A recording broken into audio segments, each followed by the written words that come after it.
할렐루야. 오늘도 귀한 수요 예배 오신 여러분을 주님의 이름으로 환영하고 축복합니다.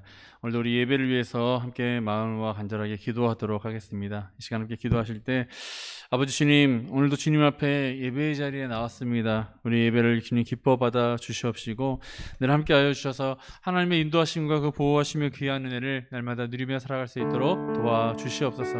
우리 그렇게 주님 앞에 간절하게 기도하도록 하겠습니다. 함께 기도하겠습니다. 아버지 주님, 예배 가운데 함께하여 주시옵시고 우리의 삶이 진정 아버지 하나님의 기쁨이 되어질 수 있도록 주님 도와주시옵시며 늘 하나님의 도우심과 그 은혜 가운데 살아가고 있다는 것을 저희들 감사하며 주님께 영광 돌릴 수 있도록 주님 도와주시옵소서. 우리 찬양을 받아 주시옵시고 완전히 주님께만 나아가는 은혜의 시간이 되도록 함께하여 주시옵소서. 예수 그리스도의 이름으로 기도합니다. 우리 함께 마음을 모아서 주님을 찬양하기 원합니다.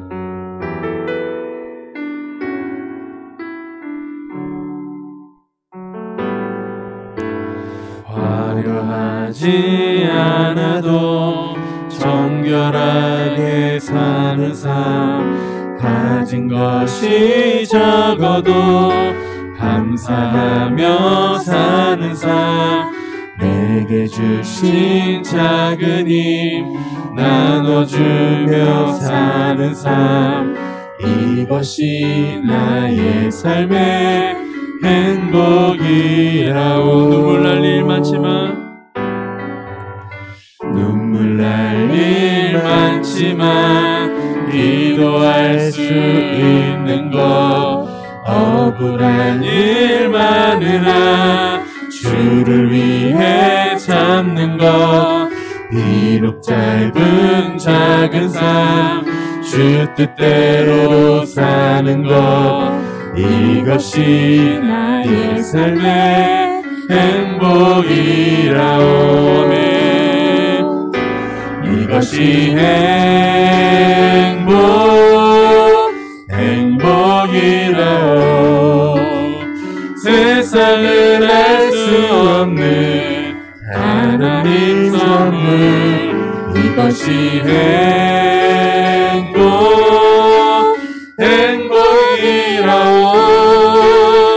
하나님의 자녀로 살아가는 것, 이것이 행복이네.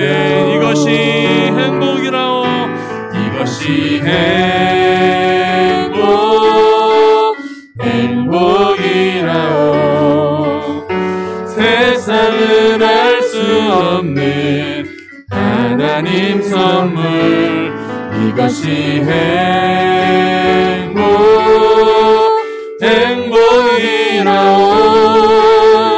하나님의 자녀로 살아가는 것,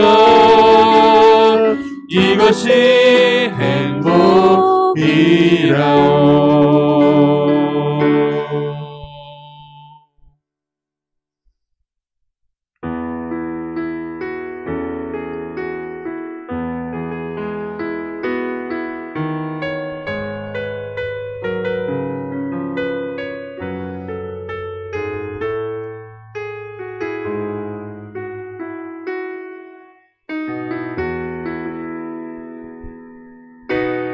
이 세상을 살아가는 동안에 나의 힘을 의지할 수 없으니 기도하고 낙심하지 말 것을 주께서 참 소망이 되심이라. 주의 길을 걸어가는 동안에 세상의 것 의지할 수 없으니 감사하고 낙심하지 말 것을 주께서 참 기쁨이 되심이라. 하나님의 꿈이 나의 비전이 되고 예수님의 성품이 나의 인격이 되고 성령님의 권능이 나의 능력이 되길 원하고 바라고 기도합니다. 하나님의 꿈이 나의 비전이 되고 예수님의 성품이 나의 인격이 되고 성령님의 권능이 나의 능력이 되길 원하고 바라고. 우리 다시 한번 고백합니다. 하나님의 꿈이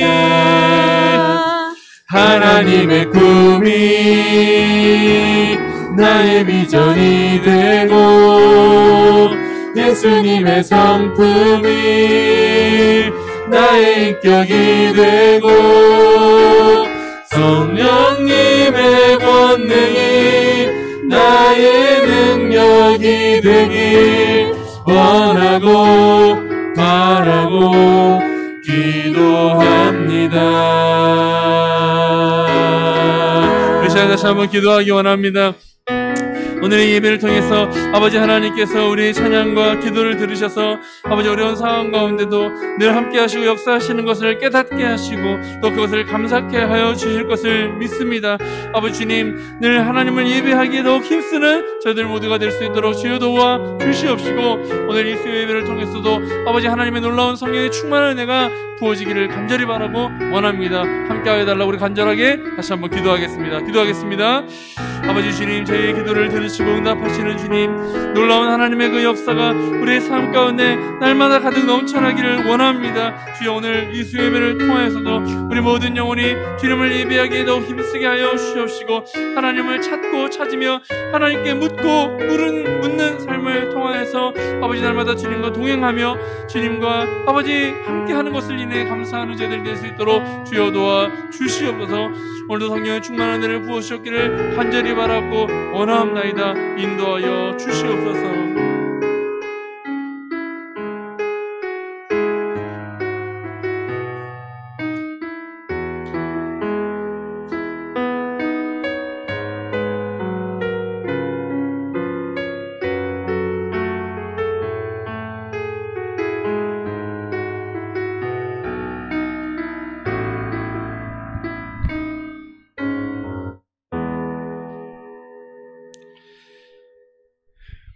함께 찬송가 310장 아버지 주님 앞에 영광을 돌리도록 하겠습니다.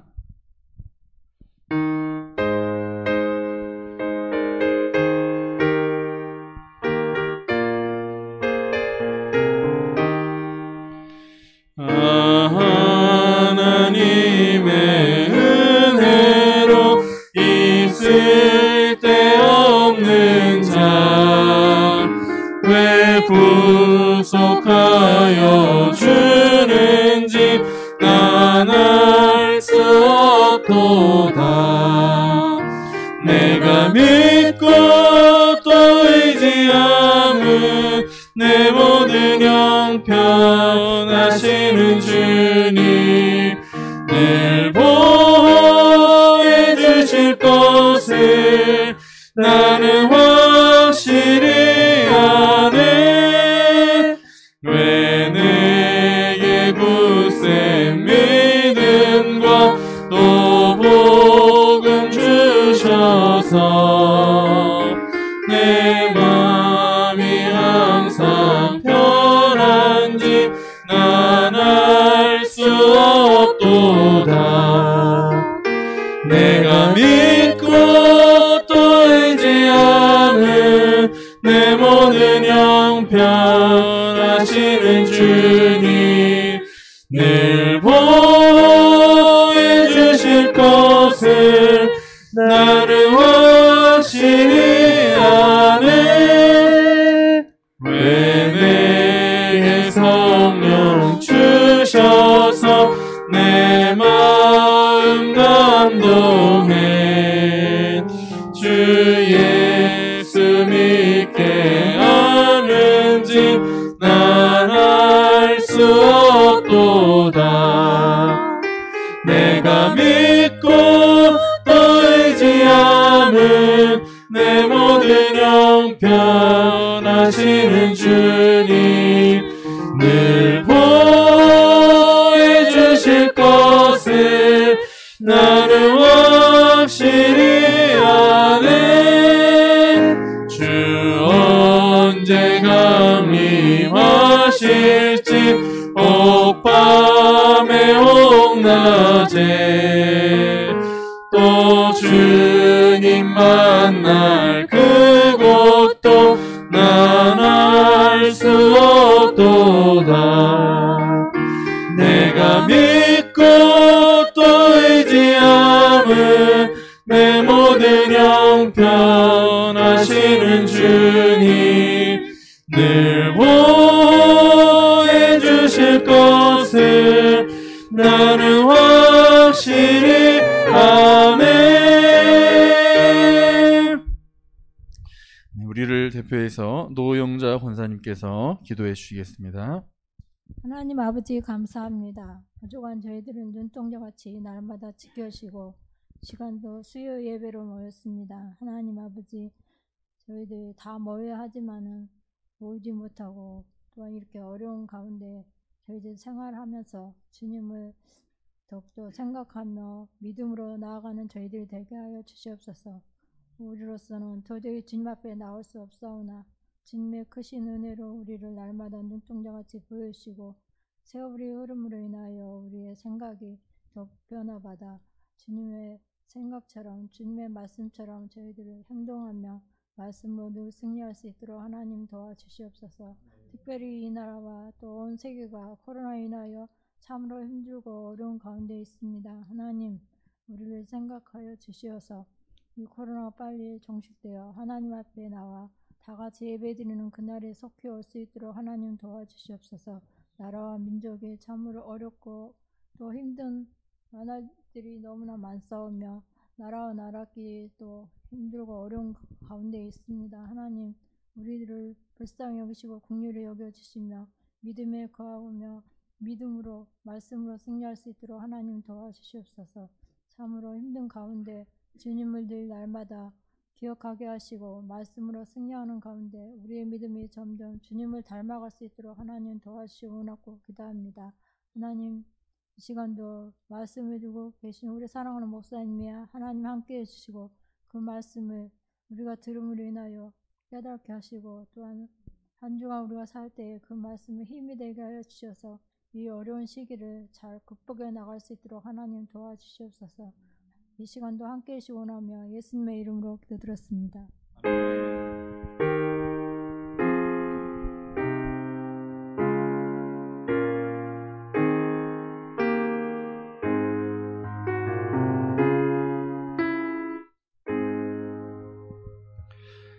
오늘 함께 나누실 하나님의 말씀은 데살로니가전서 4장 9절부터 12절까지 말씀입니다. 제가 봉독해 드리겠습니다. 형제 사랑에 관하여는 너희에게 쓸 것이 없음은 너희들 자신이 하나님의 가르치심을 받아 서로 사랑함이라. 너희가 온 마게도냐 모든 형제에 대하여 과연 이것을 행하도다. 형제들아 권하노니 더욱 그렇게 행하고 또 너희에게 명한 것 같이 조용히 자기 일을 하고 너희 손으로 일하기를 힘쓰라. 이는 외인에 대하여 단정히 행하고 또한 아무 궁핍함이 없게 하려 함이라. 아멘.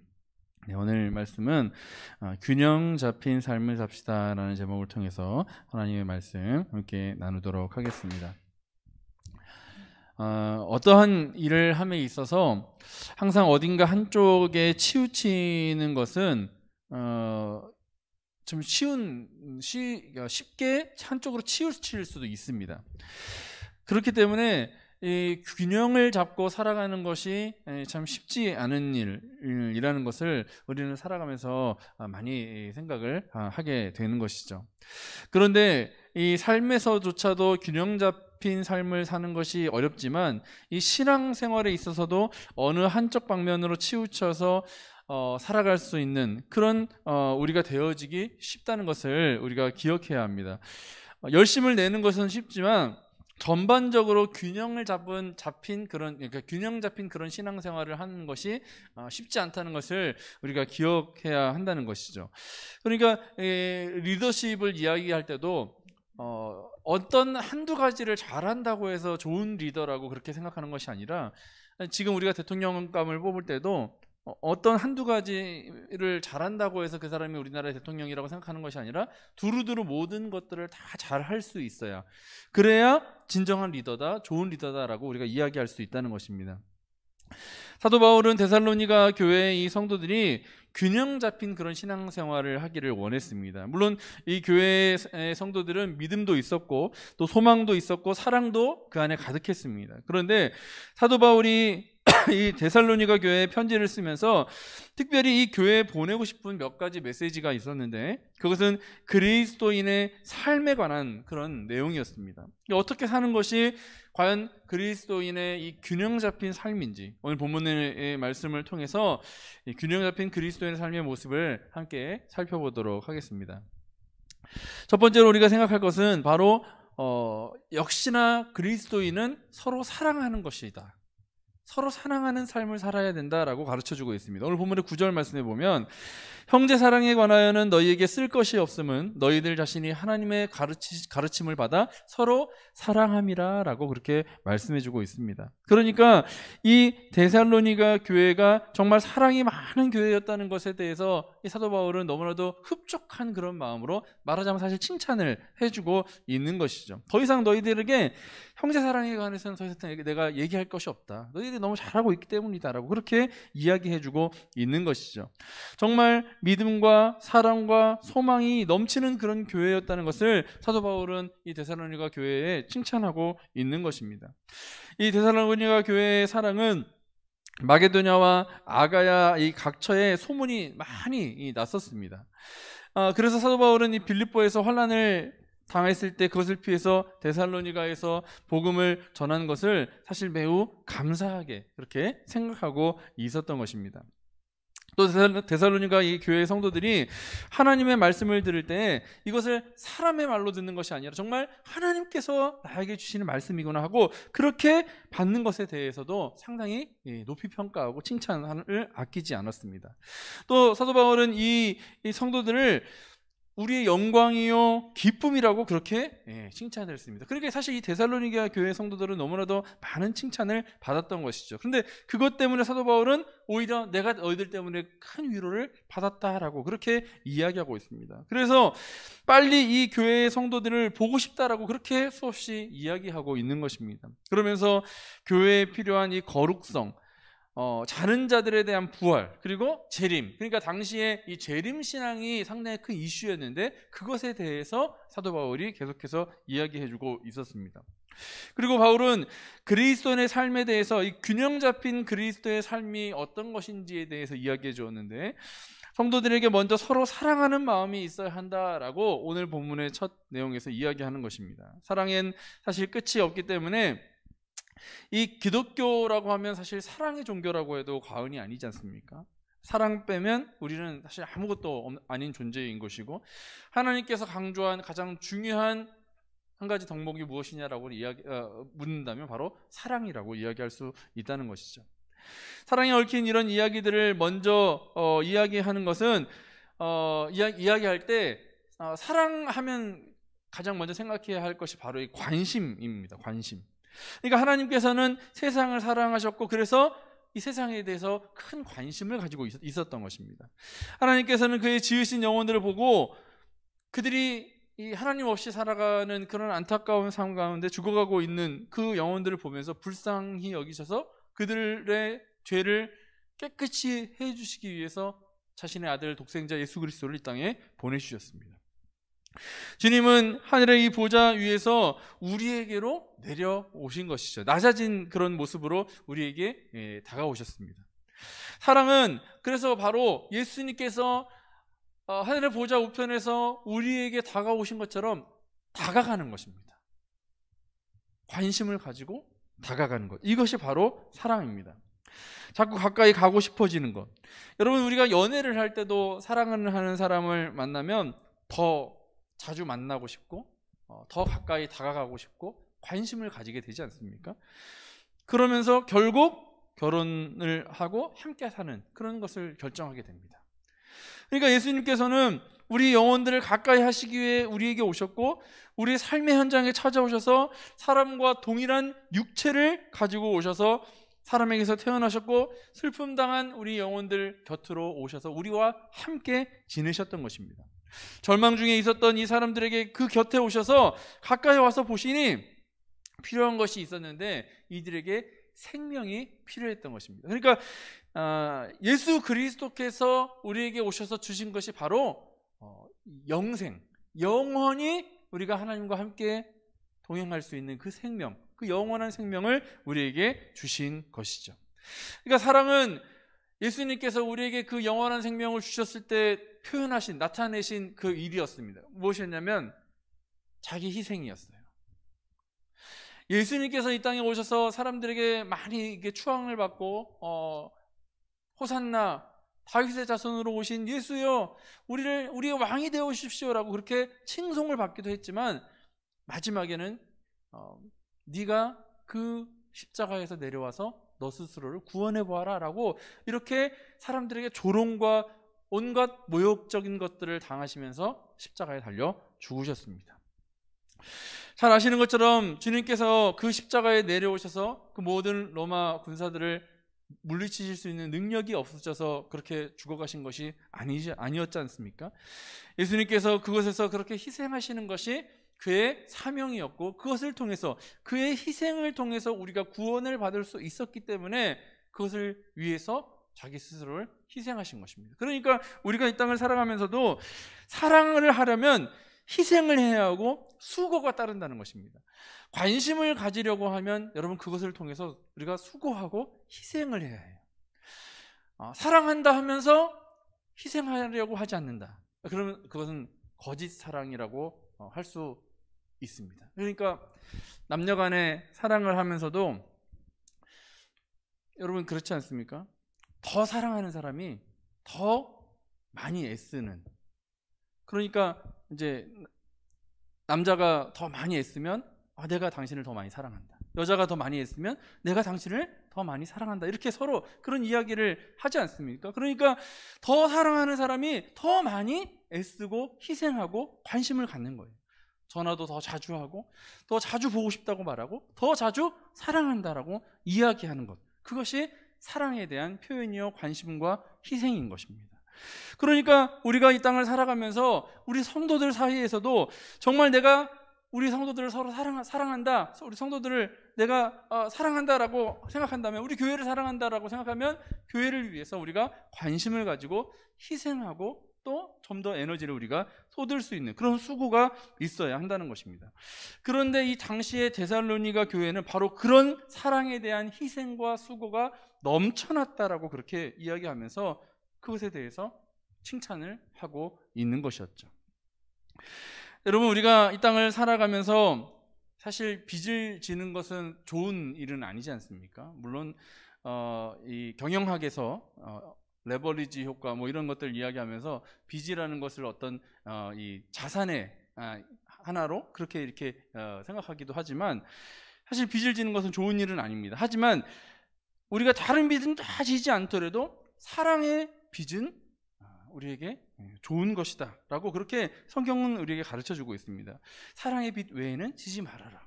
그러니까 우리가 사랑을 하기 위해서 다른 사람들에게 수고하고 헌신하고 희생하는 것, 이것은 무엇보다도 귀하고 중요한 것이다라는 것을 우리에게 가르쳐주고 있는 것입니다. 그러니까 우리가 신앙생활함에 있어서 올바른 신앙생활, 균형 잡힌 신앙생활, 균형 잡힌 삶을 살기 위해서는 가장 먼저 해야 할 것이 서로 사랑하는 것.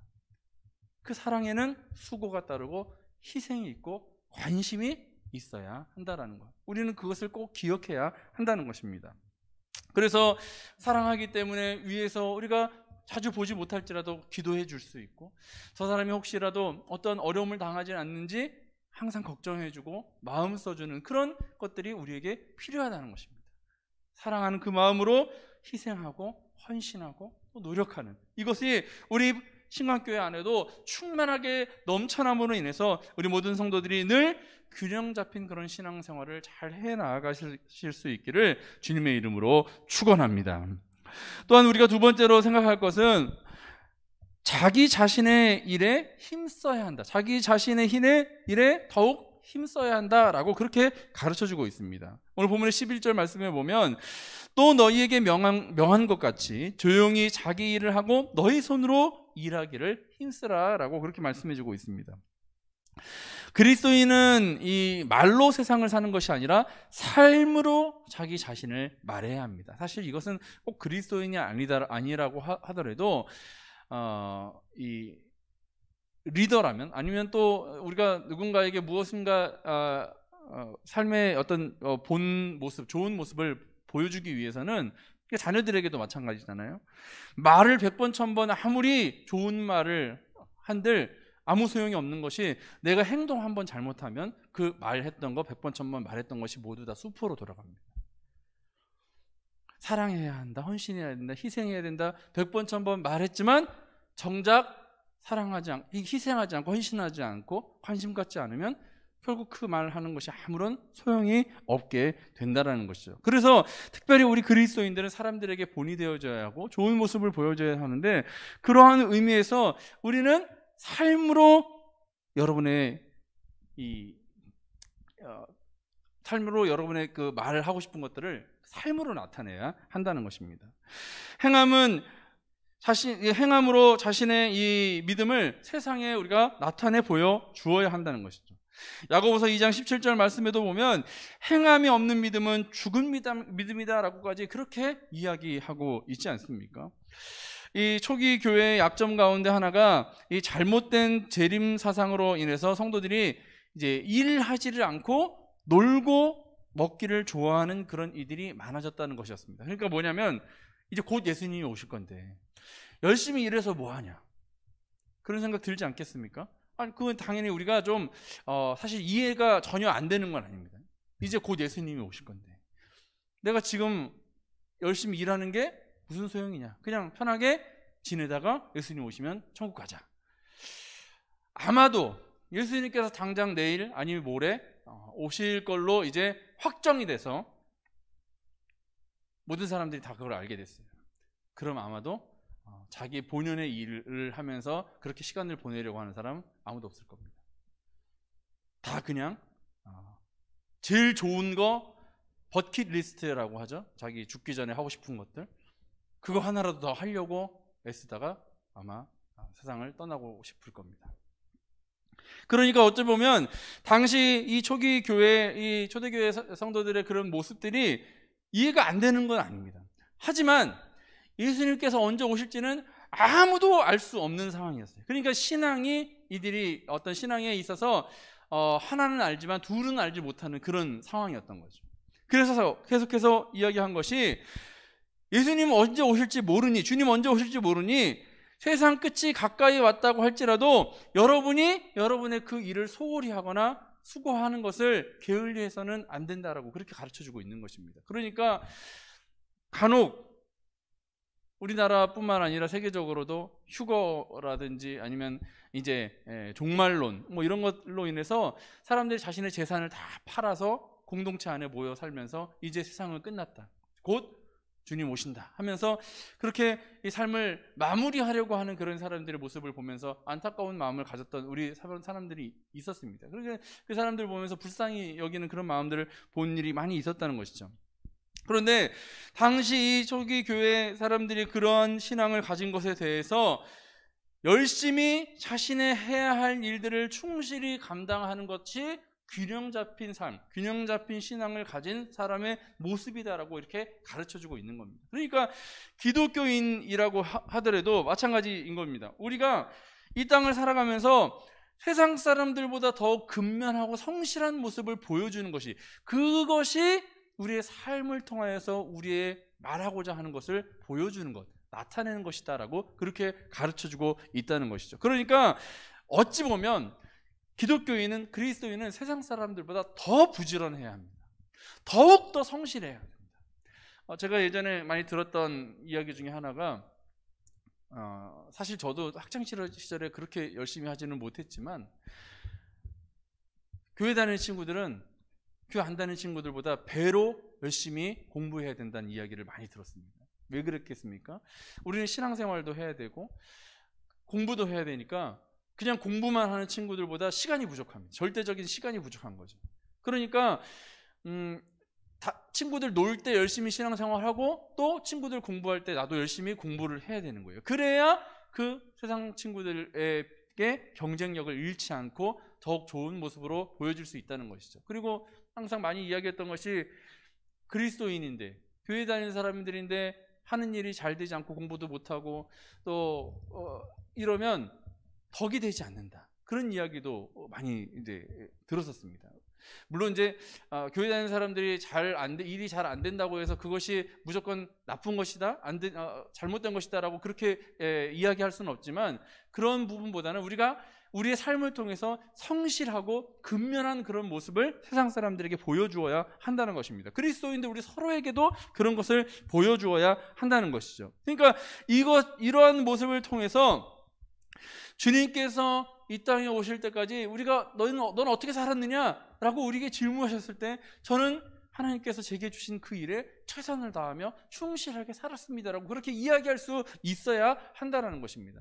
여러분, 이 만인 제사장설을 이야기한 우리 칼빈의 어떤 주장과 이 신학에 대해서 우리가 함께 이야기할 때 보통 하나님의 부르심을 받은 사람에 대해서 이야기할 때 목회자들에 대해서 그렇게 이야기했던 때가 있었습니다. 그러니까 하나님께서 부르신 분은, 하나님께서 세우신 분은 거룩한 이 성직자들만 하나님의 부름을 받은 사람이다 라고 하는 그런 주장을 했던 때가 있었어요. 종교개혁 이전이었던 거죠. 그러니까 그런 것 때문에 성직자는 거룩한 사람들이고 구별된 사람들이고 이 세상 사람들은 하나님의 말씀조차도 읽을 수 없는 그런 상황이었어요. 근데 그렇지 않다라고 칼빈이 주장을 하는 겁니다. 왜 그러느냐? 성직자들만 거룩하게 하나님의 부르심을 받은 것이 아니라 세상 모든 사람들이 다 하나님의 거룩하신 그 부르심을 받은 것이다. 교회에서 성직자로 부름받은 사람은 하나님의 말씀을 전하고 복음을 전하는 그 일을 위해 부름을 받은 것이고 세상 사람들은 자신의 일터에서 하나님의 도구로 쓰임받을 수 있도록 부르심을 받은 것이다 라고 그렇게 이야기한 것입니다. 그러니까 여러분들이 교회에서 목회자로 그렇게 부름을 받지 않았기 때문에 나는 하나님의 부르심을 받은 것이 아니다. 그것이 아니라 여러분은 여러분의 일터에서 하나님의 선교사로 그렇게 여러분의 처해 있는 그곳에서 귀하게 쓰임받는 자로 그렇게 부르심을 받았다는 것이죠. 그러니까 내가 부름받은 그곳에서 그 위치에서 최선을 다해서 성실하게 근면하게 사는 것이 그것이 하나님의 뜻하신 그 일을 잘 행해 나아가는 한 방편이라는 것입니다. 이것이 균형 잡힌 삶의 또 한 가지라는 것을 우리에게 가르쳐 주는 것입니다. 그러니까 주님께서 재림하실 날이, 주님께서 다시 오실 그날이 가까웠을지라도, 일주일 후에 주님이 다시 오신다고 할지라도 우리는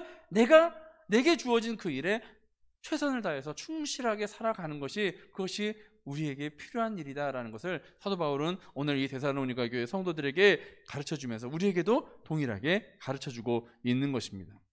여러분, 여러분에게 주어진 일, 여러분에게 주어진 삶이 하찮은 것처럼 아무것도 아닌 것처럼 나는 사실 더 큰 일을 하고 싶은데 왜 이렇게 작은 일로 하나님이 부르셨지? 지금 이런 일을 하게 하셨지?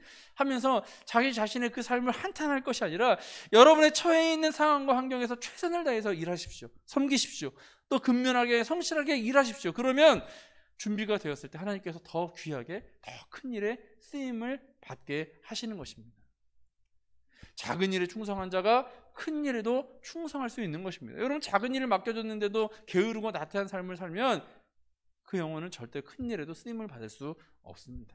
그러니 여러분의 삶 가운데 늘 최선을 다하는 그런 삶을 사셔서 하나님께서 여러분을 더 귀하게 쓰시고자 하실 때 그때 정말 하나님 앞에 귀하게 쓰임 받으시는 여러분의 삶이 되시기를 주님의 이름으로 축원합니다.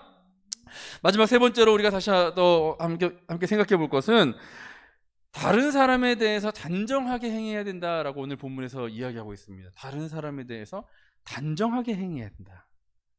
오늘 본문의 12절 말씀에 보면 이렇게 이야기하고 있는데, 이는 외인에 대하여 단정히 행하고 또 아무 궁핍함이 없게 하려 함이라라고 그렇게 말씀하고 있습니다.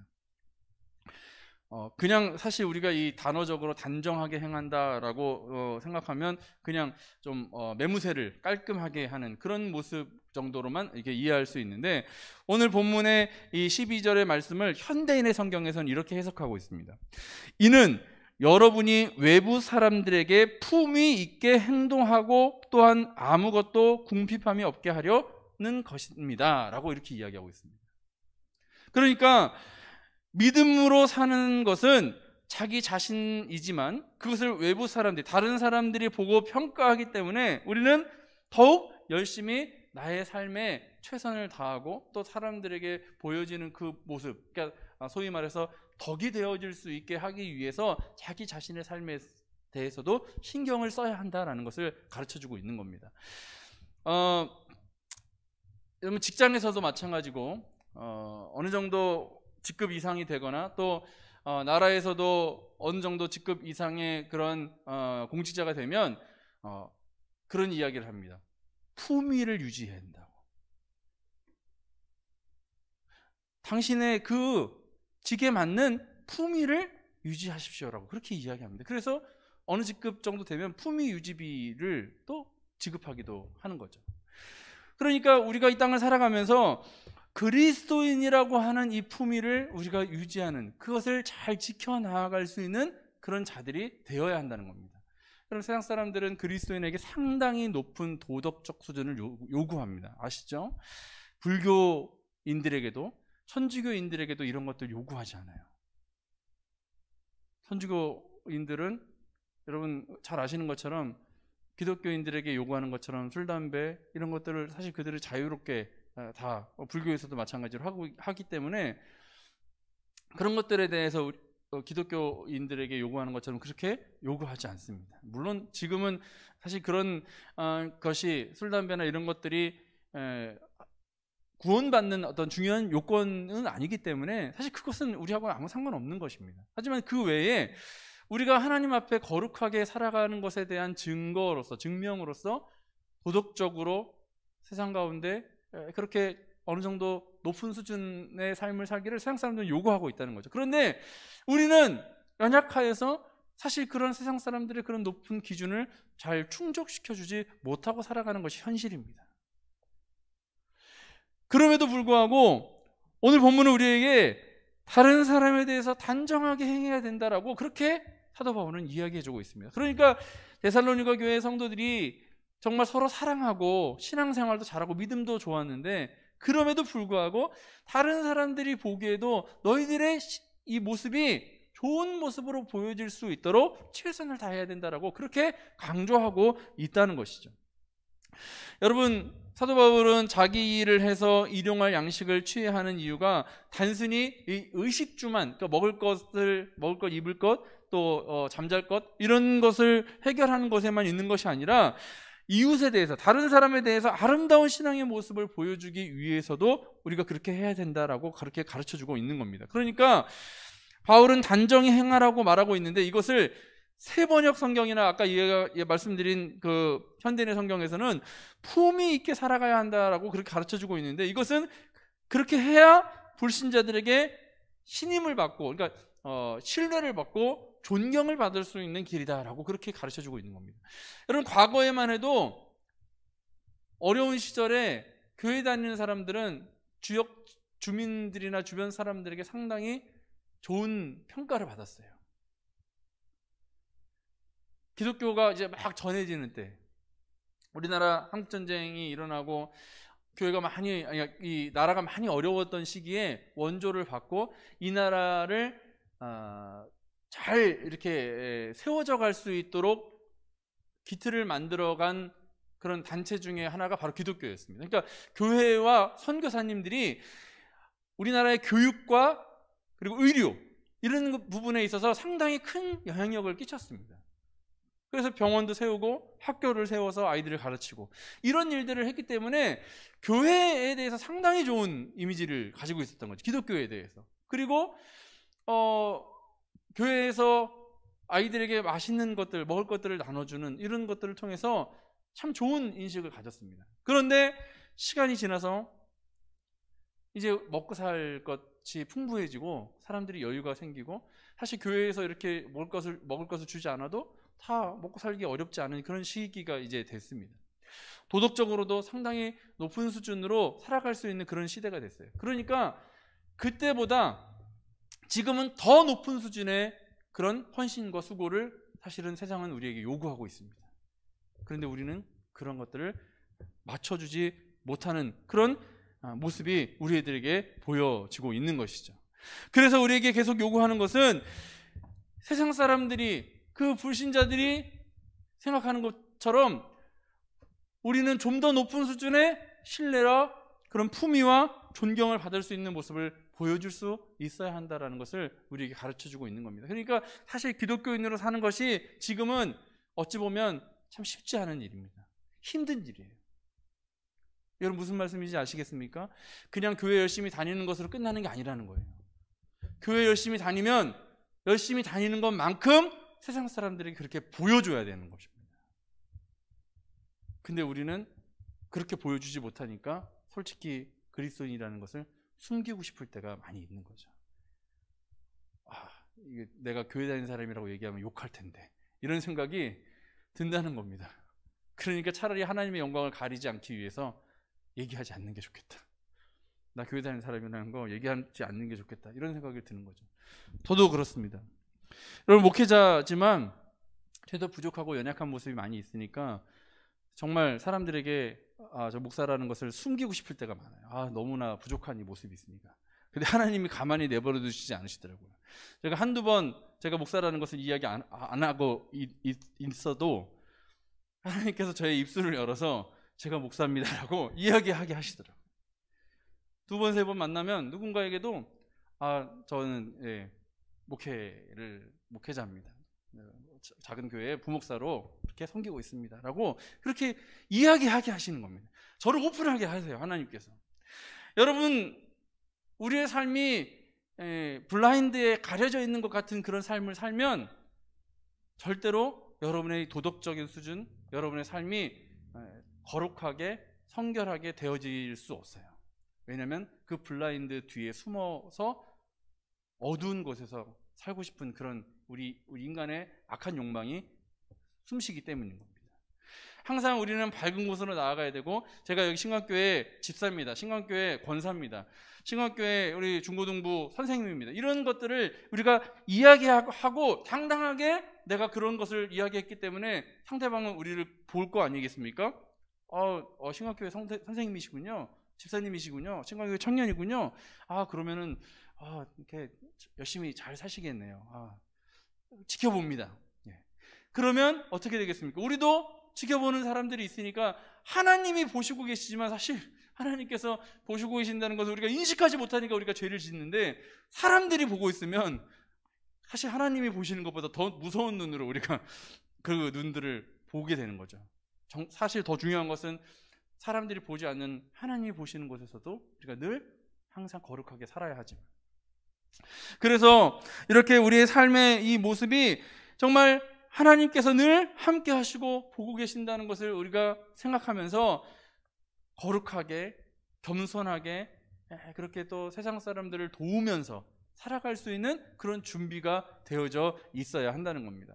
그러니까 세상 사람들을 도울 수 있는 준비가 되기 위해서는 우리가 어떤 준비가 또 돼야겠습니까?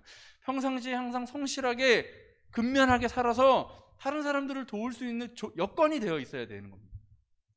늘 게을러서 다른 사람들에게 도움을 받아야 하는 그런 형편에 산다면 그것이 어떻게 덕이 되겠습니까? 어떻게 사람들에게 좋은 모습으로 보여질 수 있겠습니까?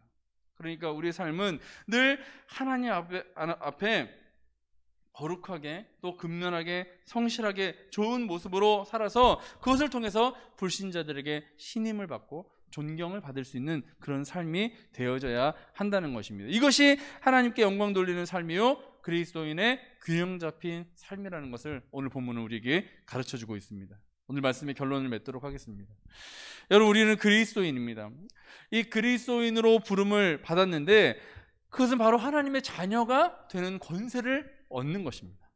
그리스도인으로 하나님의 자녀로 사는 이 성도는 균형 잡힌 삶을 살아야 하는데, 먼저는 그것이 형제를 사랑하는, 우리 성도 서로를 사랑하는 것으로 나타나야 하는 것입니다.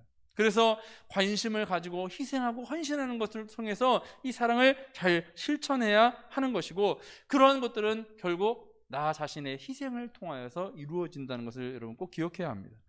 또한 여러분들이 하고 있는 그 모든 일들에 힘써야 하는 것입니다. 여러분 근면하게 성실하게 여러분의 인생을, 여러분의 삶을 살아가는 것이, 그것이 하나님께서 원하시는 일이시고 또 세상 사람들에게 덕이 되는 일이라는 것을 여러분 기억해야 합니다. 마지막으로 이런 것들을 통해서 세상 사람들에게 좋은 향기를 풍길 수 있는, 그리스도인의 선한 영향력을 끼칠 수 있는 그런 삶을 우리가 살아갈 때, 그것을 통해서 하나님께서는 영광을 받으시고 우리는 균형 잡힌 그리스도인으로서의 온전한 삶을 잘 살아갈 수 있다는 것을 여러분 기억하시면서, 하나님께 영광 돌리며 세상에는 복음을 잘 전파할 수 있는 능력 있는 그런 그리스도인의 삶을 여러분 잘 살아가심으로 말미암아서 코로나로 사실 지금 우리에게 신앙을 잃어버리기에 딱 좋은 그런 조건이지 않습니까? 이 시기에 오히려 더욱 열심히 기도하고 더욱 열심히 성경 읽고 더욱 열심히 하나님 안에서 여러분 우리 신앙이 잘 자라갈 수 있는 그런 것으로 오히려 위기를 기회로 만드시는 여러분의 삶이 되어지기를 주님의 이름으로 축원합니다. 우리 시간 함께 간절히 기도했으면 좋겠습니다. 함께 기도할 때 정말 어렵고 힘든 이런 상황 가운데도 절대로 나의 신앙이 더 떨어지는 것이 아니라 오히려 더 성숙하고 성장해 나아갈 수 있는 그런 시간이 되어질 수 있도록